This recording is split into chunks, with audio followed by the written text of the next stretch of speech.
10 दिन संगे रहलू आठो पहरिया, दिलवा के भीतर मयरिया। नैना से दूर होते छल के नैना, देखा विदाई के बेरिया। मन कहे माई माई है,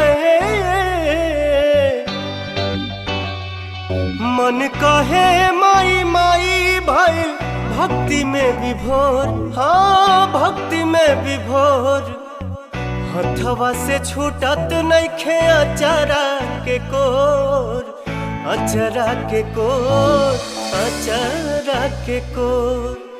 हथवा से छूटत नइखे अचरा के कोर, अचरा के कोर, अचरा के कोर।